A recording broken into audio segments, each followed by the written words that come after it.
ब्राह्मण और दुर्गा माता की भक्ति। बहुत समय पहले की बात है।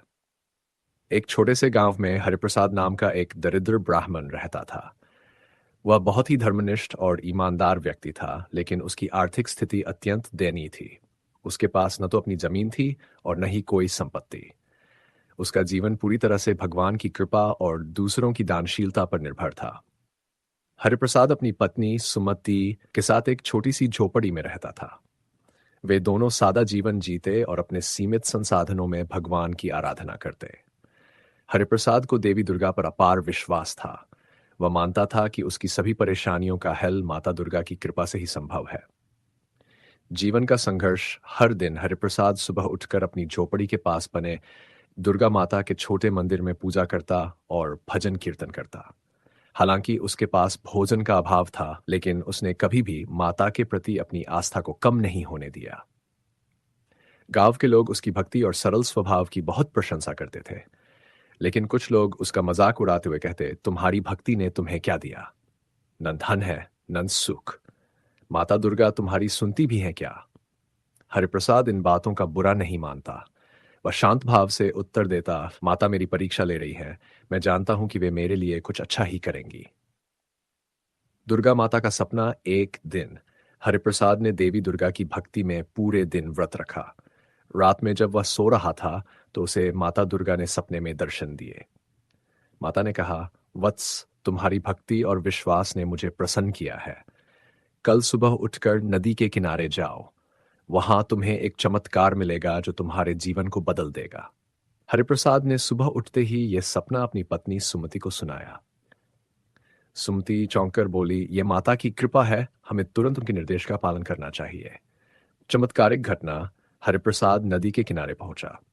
वहां उसने देखा कि एक सुनहरी कलश पानी के बीच में तैर रहा है। वह अवाक रह गया और चिल्लाया, यह क्या? माता का आशीर्वाद सच में मेरे लिए है। उसने झिझकते हुए उस कलश को उठाया। जैसे ही उसने कलश को स्पर्श किया, उसे लगा जैसे उसके जीवन की सारी परेशानियां खत्म हो गई हों। उसने कलश को खोलकर देखा और अंदर सोने और चांदी के सिक्के देखकर उसकी आंखों से आंसू निकल आए। वह बोला, हे माता, आपने मेरी इतनी बड़ी मदद की। मैं इस योग्य कैसे हुआ? धन का सदुपयोग। हरिप्रसाद ने उस धन का उपयोग केवल अपने लिए नहीं किया।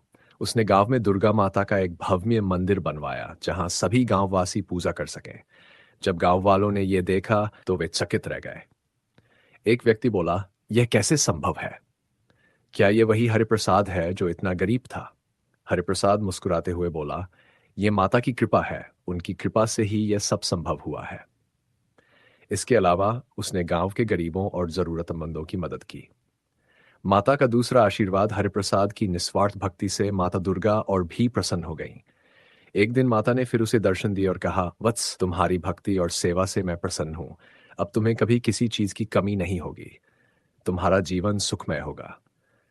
हरिप्रसाद रोते हुए बोला, हे माता, आपने मेरे जैसे दरिद्र को इतना सम्मान और सुख दिया। मैं आपका आभार कैसे प्रकट करूं? उसके जीवन में सुख, शांति और समृद्धि आ गई। उसने माता दुर्गा की कृपा से गांवों में शिक्षा और चिकित्सा के क्षेत्र में भी कार्य शुरू किया। उसने बच्चों के लिए विद्यालय और बीमार लिए औषधालय की स्थापना की। कहानी की शिक्षा यह कहानी हमें सिखाती है कि सच्ची भक्ति और निस्वार्थ सेवा कभी व्यर्थ नहीं जाती। माता दुर्गा पर अटूट विश्वास और समर्पण से समस्या का समाधान संभव है। हरिप्रसाद ने कठिन परिस्थितियों में भी अपनी आस्था को डगमगा नहीं दिया और अंत माता दुर्गा की कृपा से उसने न केवल अपना जीवन संवारा, बल्कि समाज के लिए भी एक प्रेरणा बना। इस प्रकार एक दरिद्र ब्राह्मण ने अपनी भक्ति और सेवा के बल पर सफलता, सम्मान और सुख प्राप्त किया। दुर्गा माता की कृपा ने उसके जीवन को स्वर्ग समान बना दिया।